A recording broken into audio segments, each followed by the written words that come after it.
Hello, welcome to my diary. I'm to Tommy. Excuse my pajamas, excuse my bonnet, my sleeping cap. It's late at night. I'm ready for bed, but I did have, some things I wanted to talk about while I had a little energy. I want to talk about a forgotten type of essential worker, a very forgotten type. Um, it's a hard type of essential worker to stand up for because even though something like 80 plus percent of our major corporations, we're talking Whole Foods, we're talking McDonald's, we're talking everybody, literally everybody, y'all, look up the list. They all rely on this type of essential worker. In fact, they rely on them so hard that if they had to pay them minimum wage, if Walmart had to pay them minimum wage, if a bunch of these folks had to pay them minimum wage, they would go out of business. They wouldn't be able to continue their operation. It's shocking because a lot of the items are produced overseas, but these businesses still very much use American labor. But it's not to pay you or me a livable wage to make plasticware for Whole Foods or uniforms for McDonald's. No, honey. They'd rather pay prisoners pennies on the dollar. That's where all these goods are coming from. Not all, but a lot of them. A lot of the American labor that's still in practice is being done to prisoners. And it don't matter how little your offense is. It don't matter what little type of thing you're in there for.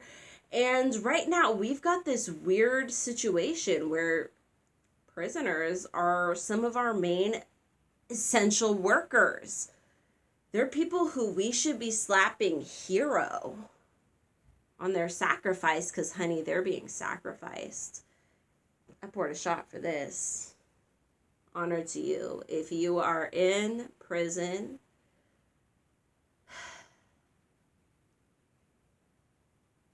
I'm sorry, but not everything deserves the death penalty. I'm not an American who believes that. I know we have a majority or maybe half of Americans who believe that random crimes deserve for you to either be shot on the street or if you die in prison, good riddance. I have to see documentary after documentary about people giving second chances to serial killers. But you sold drugs or, tried to steal something, and I'm to believe you deserve death. This one's for you because you don't deserve death. You don't deserve this shit. You deserve more. We all deserve more. But even though I deserve more, I can still acknowledge you deserve more. This one's for you.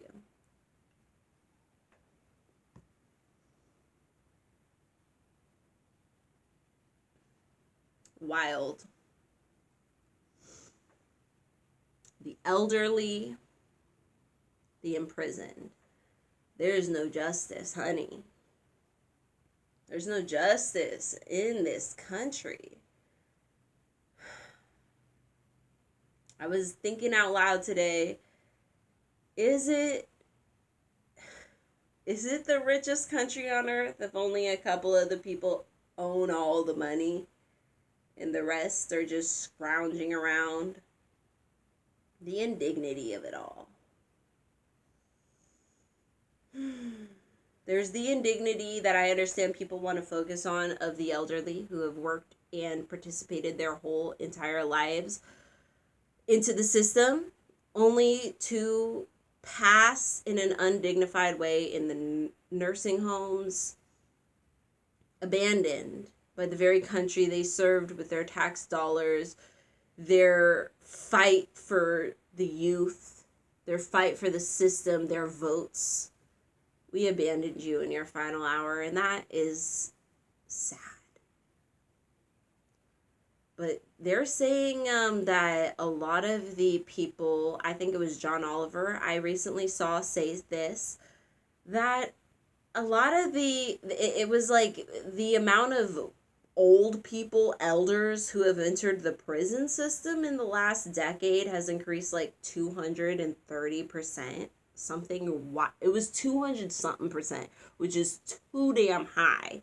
Okay, for the elderly, what is going on that we have elderly? Because see, this, I always say it roots down to poverty.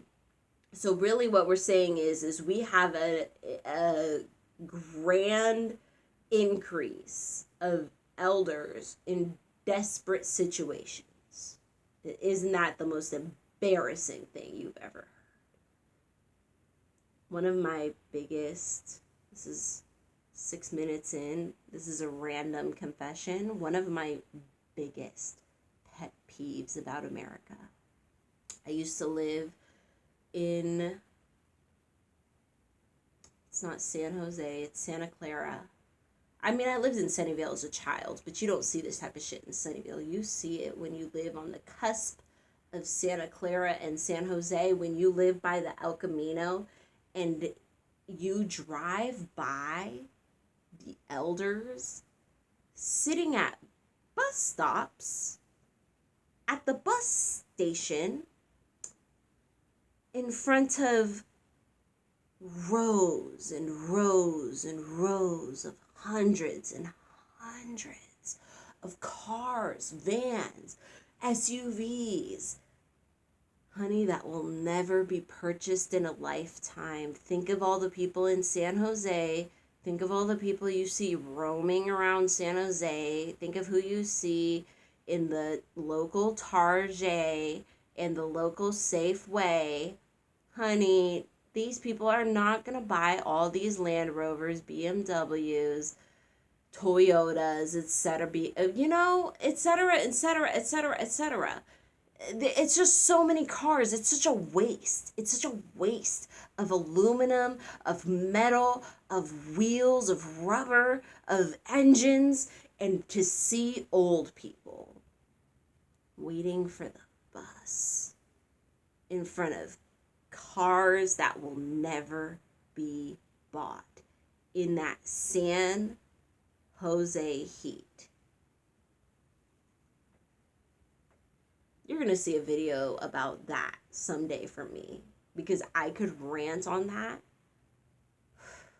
Honey, my point is that this culture, this weird Western Eurocentric culture, this based on serfdom culture, it not only relies on slave labor at its base, at its core, it relies on the using of older people.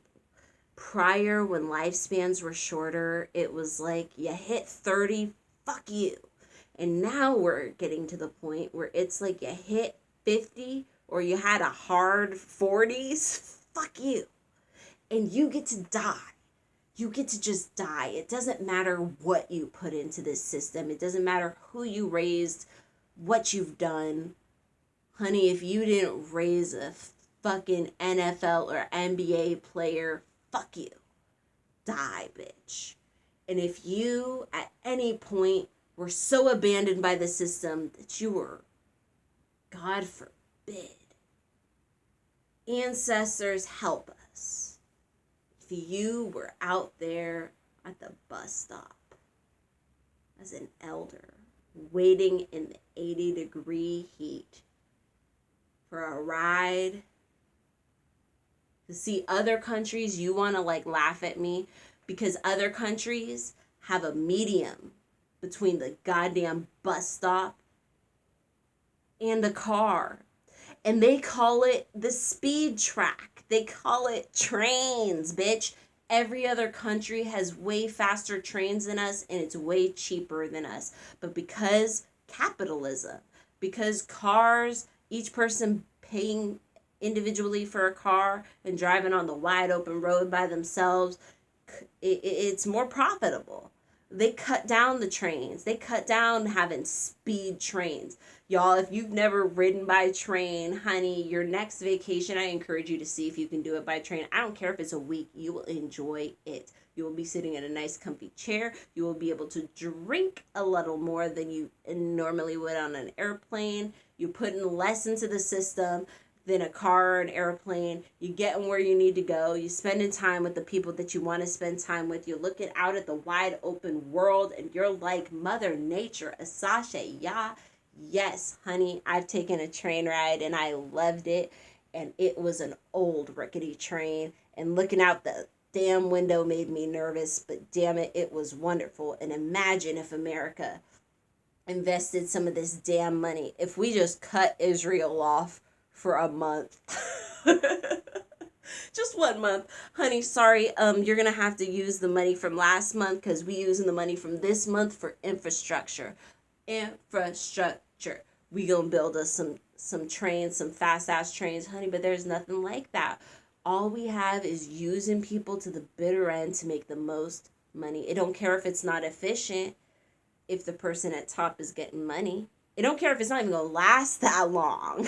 If 6 years from now you have to get a bailout and be like, oh, I didn't know. I didn't know. Oops. They knew. They knew. They knew. But they don't care. That's my point. All right, thank you so much for watching. May your ancestors and spirit guides be with you at every crossroads. I will see you next time. And I hope in your prayers you keep the essential workers, the hidden essential workers of prisoners in your mind, as well as keep in mind the elderly, the middle class, the lower class, the homeless. Honey, we're all in this together. It is a struggle because the money is being hoarded by hoarders who are not being put on that TV show and exposed for the trash that they are. That's all we can do right here, huh? That's all we can do is connect with each other and try and grow and try and find some sort of spiritual strength to hold on to. Because if we don't, we'll despair that the peace we see in our heart's mind isn't going to come to fruition. But it is, isn't it? I'll see you next time. Thank you for watching.